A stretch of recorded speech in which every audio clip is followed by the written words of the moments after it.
Hi guys, எல்லோருக்கும் வணக்கம். நான் உங்கள் முருகேசன். இந்த ஒரு வீடியோ பதிவில் நம்ம எதை பற்றி பார்க்க போகிறோம் அப்படின்னா, பிஎஸ்எஃப் அதாவது பார்டர் செக்யூரிட்டி ஃபோர்ஸ்லேருந்து வாட்டர் விங்க்கான 2024க்கான ஒரு நோட்டிஃபிகேஷன் வந்து ரிலீஸ் பண்ணியிருக்காங்க. இதில் பார்த்தீங்க அப்படின்னா group B and group C போஸ்ட்டுக்கான வேகன்சிஸ் தான் அனௌன்ஸ் பண்ணியிருக்காங்க. இதில் பார்த்தீங்க அப்படின்னா டோட்டலாக பார்த்தீங்க அப்படின்னா 162 ப்ளஸ் வேகன்சிஸ் அனௌன்ஸ் பண்ணியிருக்காங்க. பே ஸ்கேலை பொறுத்த வரைக்கும் ஒவ்வொரு போஸ்ட்டுக்குமே பார்த்தீங்க அப்படின்னா சேலரி வந்து வேரிஸ் ஆகும். ஜாப் லொகேஷனை பொறுத்த வரைக்கும் ஆல் ஓவர் இந்தியா முழுக்க கொடுத்துருக்காங்க. அதே மாதிரி இதுக்கு ஆல் ஓவர் இந்தியா முழுக்க இருக்க கேண்டிடேட் பார்த்தீங்க அப்படின்னா தாராளமாக விண்ணப்பிச்சு ட்ரை பண்ண முடியும். இதுக்கு நீங்கள் எப்படி அப்ளை பண்ண முடியும் அப்படின்னா ஆன்லைன் மூலமாக மட்டும்தான் நீங்கள் வந்து அப்ளை பண்ணுற மாதிரி இருக்கும். அவங்களுடைய அஃபிஷியல் வெப்சைட் பார்த்தீங்க அப்படின்னா recdt.bsf.gov.in இதான் அவங்களுடைய அஃபிஷியல் வெப்சைட். இந்த ஒரு வீடியோவை ஸ்கிப் பண்ணாமல் முழுமையாக வாட்ச் பண்ணுங்கள். நம்முடைய வாட்ஸ்அப் டெலகிராமில் ஜாயின் பண்ணிக்கோங்க. அதுக்கான லிங்க் பார்த்தீங்க அப்படின்னா நான் டிஸ்கிரிப்ஷனில் கொடுக்குறேன், மறக்காமல் ஜாயின் பண்ணிக்கோங்க. இதுக்கான செலெக்ஷன் ப்ராசஸை பொறுத்த வரைக்கும் stage 1, stage 2, stage 3, stage 4, stage 5 அப்படின்ற மாதிரி இருக்கும்.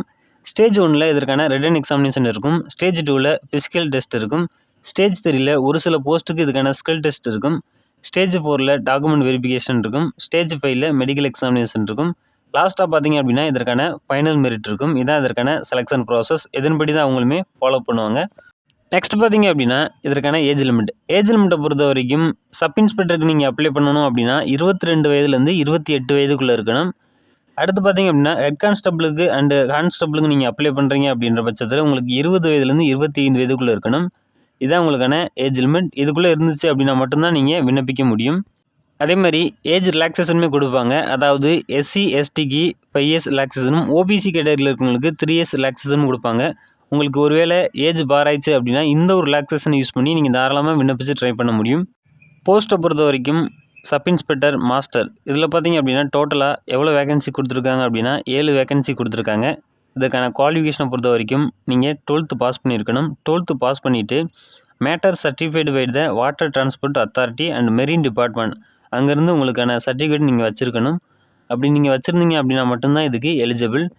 நெக்ஸ்ட் பார்த்தீங்க அப்படின்னா சப் இன்ஸ்பெக்டர் இன்ஜின் டிரைவர் இதில் எவ்வளோ வேகன்சி கொடுத்துருக்காங்க அப்படின்னா 4 வேகன்சி கொடுத்துருக்காங்க. இதுக்கான குவாலிஃபிகேஷனை பொறுத்த வரைக்கும் நீங்கள் 12th பாஸ் பண்ணிவிட்டு இன்ஜின் டிரைவருக்கான சர்டிஃபிகேட் நீங்கள் வச்சுருக்கணும். அப்படி வச்சுருந்தீங்க அப்படின்னா மட்டும்தான் இதுக்கு எலிஜிபிள். நெக்ஸ்ட் பார்த்தீங்க அப்படின்னா ஹெட் கான்ஸ்டபிள், மாஸ்டர் இதில் எவ்வளோ வேகன்சி கொடுத்துருக்காங்க அப்படின்னா 35 வேகன்சி ப்ளஸ் கொடுத்துருக்காங்க. இதுக்கான குவாலிஃபிகேஷனை பொறுத்த வரைக்கும் நீங்கள் 10th பாஸ் பண்ணியிருக்கணும். 10th பாஸ் ப்ளஸ் சார்ஜனுக்கான சர்டிஃபிகேட் நீங்கள் வச்சுருக்கணும். அடுத்து பார்த்தீங்க அப்படின்னா ஹெட் கான்ஸ்டபிள், இன்ஜின் டிரைவர் இதுக்கு எவ்வளோ வேகன்சி அப்படின்னா 57 வேகன்சி வந்து கொடுத்துருக்காங்க. இதுக்கான குவாலிஃபிகேஷனை பொறுத்த வரைக்கும் நீங்கள் 10th பாஸ் பண்ணிவிட்டு second class engine driver certificate நீங்கள் வச்சுருக்கணும். அப்படி வச்சுருந்தீங்க அப்படின்னா மட்டும்தான் இதுக்கு எலிஜிபிள். நெக்ஸ்ட் பார்த்தீங்க அப்படின்னா ஹெட் கான்ஸ்டபிள் ஒர்க் ஷாப் இதில் எவ்வளோ வேகன்சி கொடுத்துருக்காங்க அப்படின்னா 13 வேகன்சி கொடுத்துருக்காங்க. இதுக்கான குவாலிஃபிகேஷனை பொறுத்த வரைக்கும் நீங்கள் 10th பாஸ் பண்ணிவிட்டு அந்த பர்டிகுலர் ட்ரேடில் நீங்கள் ஐடிஐ வந்து கம்ப்ளீட் பண்ணியிருக்கணும். அப்படி கம்ப்ளீட் பண்ணியிருந்தீங்க அப்படின்னா இதுக்கு எலிஜிபிள். கான்ஸ்டபிள் கிரேவ் இதில் பார்த்தீங்க அப்படின்னா டோட்டலாக எவ்வளோ வேகன்சி கொடுத்துருக்காங்க அப்படின்னா 46 ப்ளஸ் வேகன்சிஸ் கொடுத்துருக்காங்க. இதுக்கான எஜுகேஷன் குவாலிஃபிகேஷனை பொறுத்த வரைக்கும் நீங்கள் 10th பாஸ் பண்ணியிருக்கணும். 10th பாஸ் பண்ணிவிட்டு உங்களுக்கு 1 year experience in operation of boat and ஸ்விம்மிங்கில் இருக்கணும் அப்படின்றத அவங்க வந்து மென்ஷன் பண்ணியிருக்காங்க. இந்த குவாலிஃபிகேஷனாக இருந்துச்சு அப்படின்னா மட்டும்தான் இதுக்கு நீங்கள் எலிஜிபிள். நெக்ஸ்ட் பார்த்தீங்க அப்படின்னா இதற்கான அப்ளிகேஷன் ஃபீஸை பொறுத்த வரைக்கும் ஜென்ரல், ஓபிசி, இடபிள்யூசி குரூப் பிக்கு அப்ளை பண்ணீங்க அப்படின்னா நீங்கள் 200 பே பண்ணுற மாதிரி இருக்கும். இதே இது ஜென்ரல், ஓபிசி, இடபிள்யூசி குரூப் சிக்கு நீங்கள் அப்ளை பண்ணீங்க அப்படின்னா 100 ரூபி நீங்கள் பே பண்ணுற மாதிரி இருக்கும்.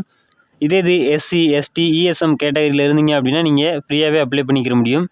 இந்த ஒரு அப்ளிகேஷன் ஃபீஸை பார்த்தீங்க அப்படின்னா நீங்கள் ஆன்லைன் மூலமாக மட்டும்தான் நீங்கள் வந்து பே பண்ணுற மாதிரி இருக்கும். UPI, net banking, credit card, debit card, maestro இந்த மாதிரியான ஆன்லைன் பேமெண்ட் மெத்தடை யூஸ் பண்ணி நீங்கள் தாராளமாக பே பண்ணிக்கிற முடியும். நெக்ஸ்ட் பார்த்தீங்க அப்படின்னா இதுக்கான அப்ளிகேஷன் ஸ்டார்டிங் டேட்டை பொறுத்த வரைக்கும் 1 ஜூன் 2024 30 ஜூன் 2024 வரைக்கும் இந்த ஒரு அப்ளிகேஷன் கரண்டில் ஓப்பனில் இருக்கும். அதுக்குள்ளே போய் நீங்கள் ஆன்லைன் மூலமாக விண்ணப்பிக்கிற மாதிரி இருக்கும். இதுக்கான எக்ஸாம் டேட் பார்த்தீங்க அப்படின்னா நோட்டிஃபை லேட்டர் அப்படின்றத மென்ஷன் பண்ணியிருக்காங்க. இதுக்கான அப்ளிகேஷன் க்ளோஸ் ஆன உடனே இதுக்கான எக்ஸாம் டேட் வந்து அனௌன்ஸ் பண்ணிடுவாங்க. இது போன்ற தகவலை நீங்கள் தொடர்ந்து தெரிஞ்சுக்கணும் அப்படின்னா நம்முடைய சேனலை மறக்காமல் சப்ஸ்கிரைப் பண்ணிக்கோங்க. தொடர்ந்து நம்முடைய சேனலை ஃபாலோ பண்ணிக்கிட்டே இருங்க. இது போன்ற நிறைய தகவல்களை நம்முடைய சேனலில் பதிவிட்டுக்கிட்டே இருக்கோம். ஜெய்ஹிந்த், நன்றி, வணக்கம்.